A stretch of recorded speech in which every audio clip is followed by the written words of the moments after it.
Despite a humble working-class background, a sense of mythology surrounds designer Alexander Mcqueen and his rapid rise to fame. Starting an apprenticeship on Savile Row at just 16 years old, Mcqueen learned the rigorous craft of tailoring. But the young Mcqueen was already a provocateur. He wrote, "I am a inside the Savile Row jacket he stitched for Prince Charles, and I am stinking rich inside Lord Rothschild's." Mcqueen went on to work with Coty Cassino and Romeo TV before returning to London and attending Central St. Martin's. His entire graduation collection was famously bought by Isabella Blow, who would become his champion and muse, and his legend has it, convinced him to drop his first name Lee in favor of his middle name Alexander for his collection label.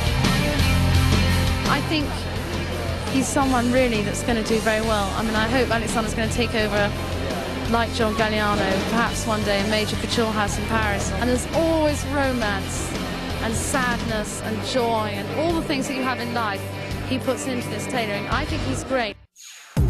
At his first runway shows, Mcqueen refused to be photographed, allegedly because he was on the dole and feared losing his welfare. The government found out that Lee Mcqueen was in fact the now famous Alexander.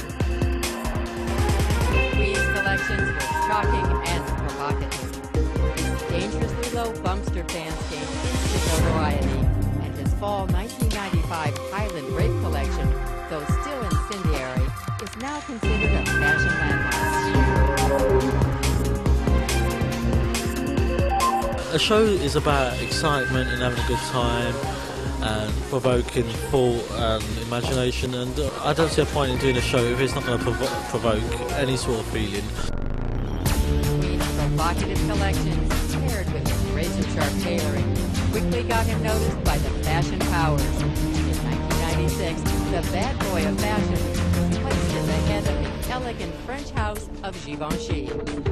It was an unexpected casting, and in spite of some strong reviews and the opportunity to design the haute couture, Mcqueen claimed his creativity was stifled by the house and its corporate bosses, LVMH.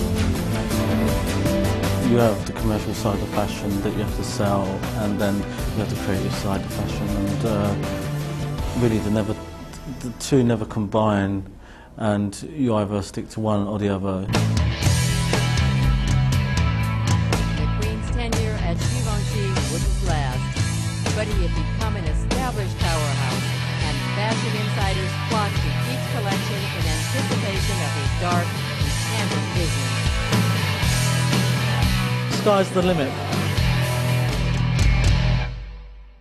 In the mid-90s, a young Alexander Mcqueen captured the fashion world's attention with dark, challenging, and enchanting collections. I don't really follow fashion trends, I create my own trends. It's a creative process that doesn't look at anything else really, it's just you and your mind.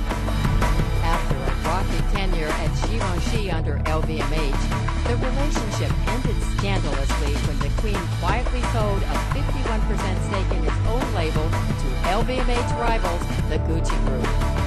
LVMH quickly terminated Mcqueen's position as Givenchy.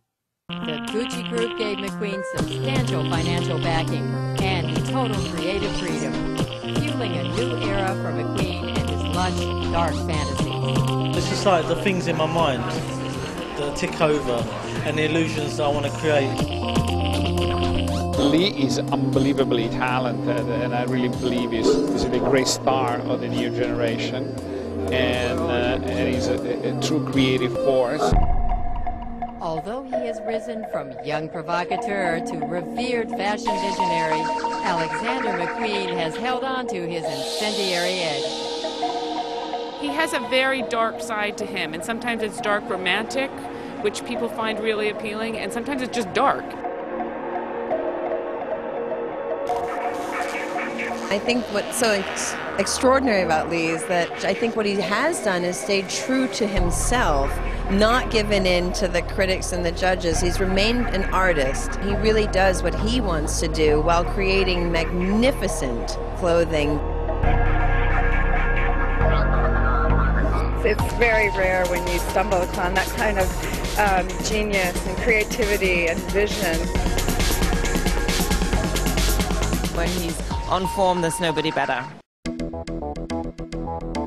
I think Alexander is really great when he has a kind of strictness, because I think he's very rigorous and strict, and I think sometimes people don't know how good he is at that because he's such a showman too, but he has a real pure vision.